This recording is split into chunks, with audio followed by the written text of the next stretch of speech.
वृक्ष प्राधिकरणाच्या बैठकीमध्ये कोस्टल रोडला आमचा विरोध नाही असं म्हणायचं, प्रगती झाली पाहिजे हेही म्हणायचं, आम्ही प्रगतीच्या बाजूने आहोत हेही म्हणायचं. आणि मग हे म्हणत असताना आज अपरिहार्यता आहे. आपण पश्चिम द्रुतगती महामार्ग वाढवू शकत नाही कारण त्याची मर्यादा संपलेली आहे. आपण डीपीचे रस्ते आत्ता कुठे उघडायला सुरुवात केलेली आहे कारण प्रत्येक ठिकाणी एवढ्या मोठ्या प्रमाणावर झोपड्या बांधून झालेल्या आहेत की पुढची 10 ते 15 वर्षे या ठिकाणी विकासाची कामं चालू राहतील, त्यानंतर रस्ते मोकळे होतील.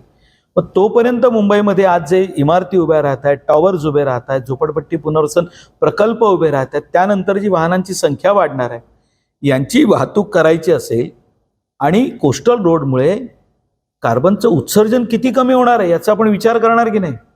असाच विरोध उबाठाने त्यावेळेला मेट्रोला देखील केला होता ना. मेट्रो झालीच नाही पाहिजे अशा मानसिकतेमध्ये त्यावेळेला त्यांचं काम सुरू होतं. आणि आज मेट्रो झाल्यानंतर मुंबईच्या विकासाच्या गप्पा करता.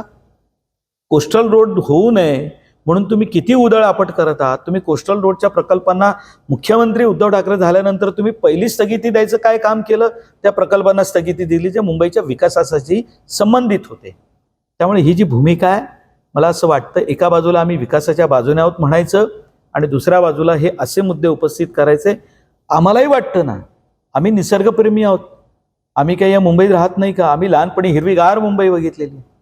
पण आज ही अपरिहार्यता आहे. मुंबईची वाढती जनसंख्या, वाहनांची वाढती जनसंख्या, ज्या पद्धतीने विकास सुरू आहे त्यामुळे कुठे ना कुठे ही तडजोड करावी लागेल. आणि जी झाडं कापली जात आहेत ती आज मुंबईच्या बाहेर आपण परत लावतोय.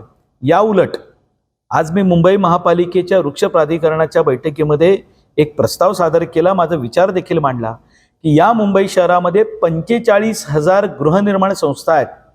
या गृहनिर्माण संस्थांनी 45,000 संस्थांनी एक झाड जर का आपल्या सोसायटीच्या आवारामध्ये लावलं तर मुंबईमध्ये यावर्षी 45,000 झाडं लागतील. 45,000 झाडं रस्त्यावरती आपण लावतो ती तर वेगळीच, पण ही 45,000 झाडं लावावी असा देखील मी आज आग्रह धरला. ही 2,000 झाडं आहेत आणि पुढे एका बाजूला 45,000 झाडं नव्याने लागण्याची आपण तडजोड करू शकतो. तो मी प्रस्ताव मांडला आणि सर्व सदस्यांनी त्याला ॲप्रिशिएट केलं, त्याला मान्य देखील केलं की हो ही सूचना योग्य आहे. आणि मला असं वाटतं भविष्यात आम्ही त्या दृष्टीने वाटचाल देखील करू. आज वृक्ष प्राधिकरणाची जी बैठक झाली यामध्ये कोस्टल रोड जो आत्ता मुंबईकरांसाठी जो अति आवश्यक आहे, यामध्ये आपण पाहू शकतो पहिलाच फेज जो होता तो वांद्रे ते वरळीचा सीलिंग झाला.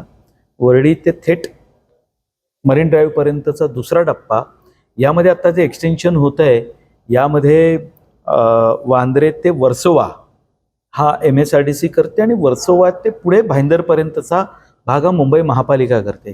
यासाठी झाडं त्या ठिकाणी काही कापली जाणार आहेत, काही पुनर्रोपित केली जाणार आहेत. आणि जी झाडं कापली जाणार आहेत त्या तुलनेमध्ये तेवढ्याच संख्येनं किंबहुना त्यापेक्षा जास्त झाडं ही पनवेलमध्ये आपल्याला वन खात्याच्या वतीने जागा दिली जाते. त्या जागेवरती आपण ती झाडं लावणार आहोत असा प्रस्ताव होता आणि तो प्रस्ताव आज मंजूर करण्यात आला. या प्रस्तावाला सर्व सदस्यांनी सहमती दर्शवली. प्रत्येकाने आपापले मुद्दे उपस्थित केले.